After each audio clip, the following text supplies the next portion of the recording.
Sharq Turkiston Madaniyat va uchur markazining raisi Abdujalil Qarqash apandi Falastindagi bombardimonlar sababli Isroilni ayblayotgan turk va islom dunyosining Uyg'urlar uchirgan irqiy qirg'inchilikqa sukut qilayotganligini aybladi. Turkiya davlat raisi Erdo'g'an tunigun Turkiya parlamentida qilgan so'zida butkul G'arbning Hamasni terrorlik tashkiloti deb qaraydiganligiga ishorat qilib, Isroil va dunyoga xitob qilib, "Ey Isroiliya, sen bir tashkilot bo'lishing mumkin. Bu G'arbning sana nurg'un qarzi bor, ammo Turkiya sana qarzdor emas. Hamas bir terrorlik tashkiloti emas. Ziminlari va xalqini qo'g'dash ko'rishi ep berayotgan bir tashkilot, bir mujohidlar guruhidir" degan edi.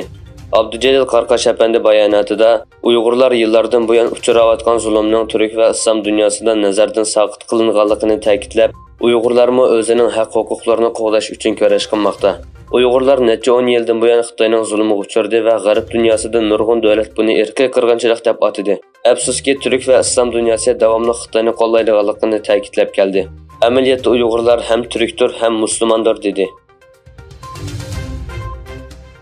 Kommunizm Qurbonlari Xotira fondi jamiyatining nufuzli tadqiqotchisi Adrian Zenz tunigun e'lon qilingan yangi tadqiqot maqolasida Xitoy Kompartiyasining Uyg'ur majburiy emgikini va Uyg'urlarni Xitoy o'lkalariga yo'tkashni davlat strategiyasi sifatida va maxfiy shaklda berayotganligini o'ttirg'a qo'ydi.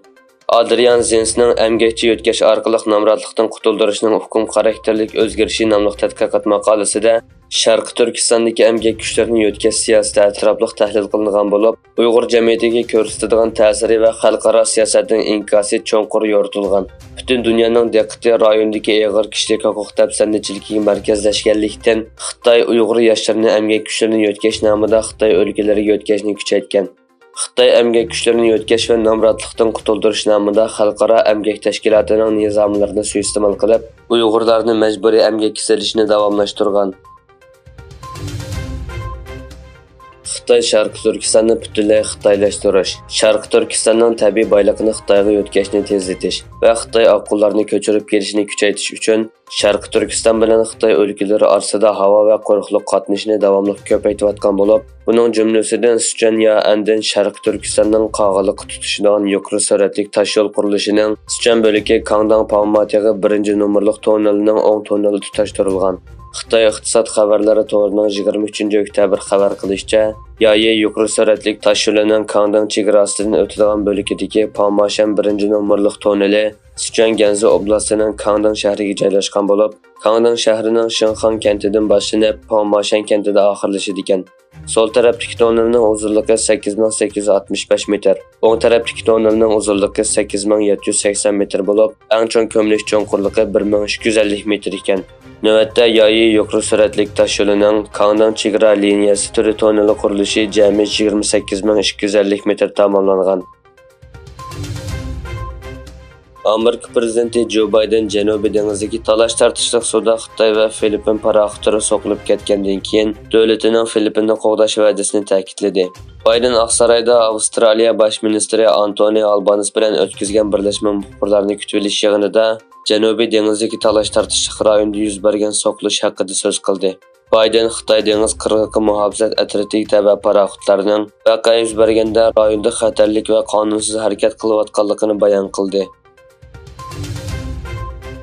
Türkiye'nin Beijing'de turishliq bosh elchisi İsmail Hakkı Musa, Xitoyning Xi'anda o'tkazilgan Yepak yo'li xalqaro aloqa munbarida so'z qildi. U Turkiyaning 2019-yil e'lon qilgan yangidan Osiyo tashabbusining Osiyodagi sheriklari bilan siyosiy, ijtimoiy, madaniyat va iqtisodiy jihatdagi yangi ko'z qarash bilan o'zaro manfaat yetkazish hamkorligini kengaytirishni maqsad qilganligini bayon qilib, Xitoy tabiiy holda bu tashabbusning markazida dedi.